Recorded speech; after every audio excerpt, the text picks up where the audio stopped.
नमस्कार, मी अर्चना. गावाकडच्या रेसिपी या चॅनलवर तुमचं स्वागत. आज मी तुम्हाला छान अशी भाजी दाखवणार आहे. भाजीला काही नसलं, काहीतरी वगैरे टेस्टी खायची असेल तर एकदम परफेक्ट अशी रेसिपी आहे.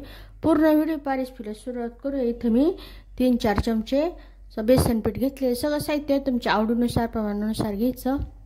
यामध्ये हळद, चवीनुसार मीठ. आता इथं थोडं थोडं पाणी टाकून व्यवस्थित असं मिश्रण बनवून घ्यायचं. गाठी नाही राहू द्यायच्या. छान असं हे मिश्रण तयार झालेलं. इथं एक मध्यम आकाराचा कांदा असा फोडून घेतलेला आणि सुक्क खोबरं घेतलेलं. तर हे गॅसच्या आचेवर शेगडीवर असं डायरेक्ट असं भाजून घ्यायचं. किचनच्या सुरीला लावून किंवा पापड भाजीच्या चाळणीवर ठेवून दोन्ही भाजून घ्यायचं. तो कांदा आणि खोबरं भाजून घेतलेलं खोबरं असं कट करून घ्यायचं आणि दोन्ही मिक्सरला बारीक करायचं. पाण्याची गरज नाही, कांद्याच्या ओलपणामुळं छान असं बारीक होऊन जातं. तेल टाकायचं थोडंसं. तेल तापल्यानंतर आता मिश्रण टाकायचं. व्यवस्थित असं मिक्स करत राहायचं घट्टपणा येईपर्यंत. मिक्स करताना तर असं खरडून घ्यायचं. व्यवस्थित याला घट्टपणा आलेला. गॅस बंद करायचा. आता गॅस बंद केल्यानंतर पाणी टाकायचं. पाणी टाकल्यानंतर गॅस बंदच आहे. याचे असे गोळे गोळे असे कट करून घ्यायचे. उलथाण्याने तळाला चिटकलेलं पण सगळं काढून घ्यायचं. हे सगळं काढून घेऊ. हे सगळं काढून घेतलेलं. तो भरपूर असा लसूण घेतलेला. लसूण असं पाकळ्या, लसूणच्या पाकळ्या सोलून अर्ध्या अशा कट करून घेतलेले. लसूण ठेचून नाही घ्यायचा, असंच कट करून घ्यायचा. भांड्यामध्ये तेल, तेलामध्ये मोहरी, जिरे, आहे लसणाची पाकळ्या. लसणाला छान असा गुलाबी रंग येऊ द्यायचा.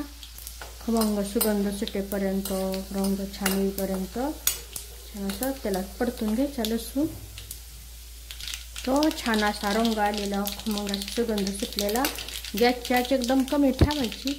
यामध्ये आता हे कांदा खोबऱ्याचं वाटण टाकायचं.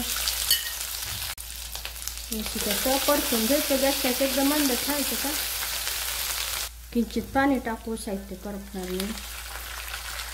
यामध्ये घरगुती मसाला, काळं तिखट व्यवस्थित असं परतून घ्यायचं. गॅसची आच कमी ठेवलेली. यामध्ये आता हे टाकायचं. गरजेनुसार पाणी वाढवायचं. आता बेसन पिठाचं जे मिश्रण बनवलं त्यामध्ये मीठ टाकलेलंच होतं. थोडंसं किंचितचं मीठ टाकायचं.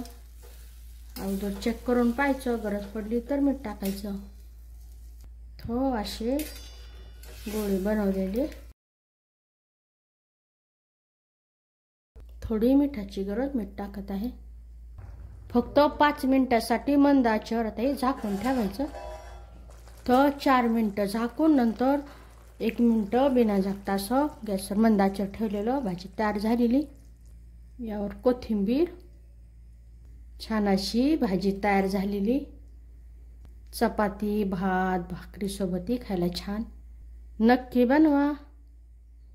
कशी झाली तेही मला कमेंटमध्ये नक्की सांगा.